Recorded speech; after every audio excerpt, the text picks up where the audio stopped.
Sobat RRI, ketika mendengar kata lumba-lumba, mungkin yang terbayang adalah hewan laut yang hidup di samudra luas. Namun tahukah kamu, Indonesia memiliki lumba-lumba unik yang hidup di sungai? Namanya adalah pesut mahakam, mamalia air tawar yang menjadi salah satu satwa kebanggaan Kalimantan Timur. Dengan bentuk kepala yang membulat dan warna tubuh abu-abu, pesut memiliki penampilan yang berbeda dari lumba-lumba laut pada umumnya.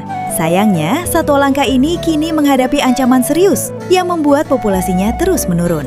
Lalu, seperti apa kehidupan pesut mahakam dan mengapa keberadaannya sangat penting bagi ekosistem Sungai Mahakam? Yuk kita bahas di segmen RRI Sekarang Anda Tahu. Sobat RRI, pesut mahakam merupakan mamalia air tawar yang hidup di Sungai Mahakam dan beberapa danau yang terhubung dengannya di Kalimantan Timur. Pesut ini merupakan bagian dari spesies Irrawaddy dolphin yang juga ditemukan di beberapa negara Asia Tenggara. Namun, populasi yang hidup di Sungai Mahakam menjadi salah satu yang paling langka di dunia. Berbeda dengan lumba-lumba laut yang memiliki moncong panjang, pesut mahakam memiliki kepala bulat tanpa moncong yang menonjol. Tubuhnya berwarna abu-abu dengan panjang sekitar 2 hingga 2,5 meter saat dewasa. Sebagai mamalia, pesut bernapas menggunakan paru-paru dan harus muncul ke permukaan air secara berkala untuk mengambil oksigen. Karena itulah, kemunculan pesut di permukaan sungai sering menjadi pemandangan yang menarik bagi masyarakat maupun wisatawan. Sobat RRI, Sungai Mahakam bukan hanya jalur transportasi penting di Kalimantan Timur, tetapi juga rumah bagi pesut mahakam. Satwa ini biasanya hidup berkelompok dan aktif mencari makan di perairan sungai maupun danau sekitar. Makanan utamanya adalah ikan, udang, dan berbagai hewan kecil yang hidup di perairan tawar. Pesut menggunakan kemampuan ekolokasi, yaitu memancarkan gelombang suara untuk mengenali lingkungan di sekitarnya.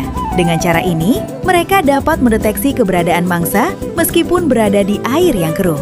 Kemampuan tersebut sangat penting karena sebagian besar perairan Sungai Mahakam memiliki tingkat kekeruhan yang cukup tinggi. Ekolokasi membantu pesut bergerak, mencari makan, dan berkomunikasi dengan kelompoknya. Meski menjadi ikon Kalimantan Timur, jumlah pesut mahakam saat ini sangat terbatas. Populasinya diperkirakan hanya tersisa puluhan hingga sekitar 100 ekor di alam liar. Karena jumlahnya yang sedikit, pesut mahakam termasuk satwa yang dilindungi dan berstatus terancam punah.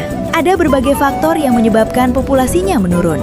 Salah satunya adalah aktivitas manusia di sungai, seperti lalu lintas kapal yang padat dan penggunaan alat tangkap ikan yang beresiko membuat pesut terjerat. Selain itu, pencemaran air dan perubahan kondisi habitat juga dapat mengganggu kehidupan pesut. Jika habitatnya terus mengalami kerusakan, peluang satwa ini untuk bertahan hidup akan semakin kecil. Karena itu, keberadaan pesut mahakam menjadi perhatian penting bagi para peneliti, pemerintah, dan organisasi konservasi. Berbagai upaya kini dilakukan untuk melindungi pesut mahakam dari ancaman kepunahan. Pemerintah bersama berbagai lembaga konservasi melakukan pemantauan populasi, edukasi kepada masyarakat, serta mendorong penggunaan alat tangkap yang lebih aman bagi satwa air. Masyarakat yang tinggal di sekitar Sungai Mahakam juga memiliki peran penting dalam menjaga habitat pesut. Dengan mengurangi pencemaran sungai dan menjaga keseimbangan ekosistem, peluang pesut untuk bertahan hidup dapat semakin besar. Keberhasilan pelestarian pesut mahakam tidak hanya penting bagi Kalimantan Timur, tetapi juga bagi Indonesia dan dunia. Sebab, hilangnya satu spesies berarti hilangnya bagian penting dari kekayaan hayati bumi. Sobat RRI, pesut mahakam adalah bukti bahwa Indonesia memiliki keanekaragaman hayati yang luar biasa. Mamalia air tawar yang hidup di Sungai Mahakam ini bukan hanya satwa unik, tetapi juga simbol pentingnya menjaga keseimbangan alam dan kelestarian lingkungan. Dengan menjaga sungai dan habitatnya, kita turut membantu melindungi salah satu satwa paling langka yang dimiliki Indonesia. Sobat RRI, kalau diberi kesempatan melihat langsung pesut mahakam di habitat aslinya, apakah kamu tertarik? Sekarang Sobat RRI sudah tahu kan? RRI Sekarang Anda Tahu hanya di RRI Net Official, Radio Republik Indonesia, sekali di udara, tetap di udara.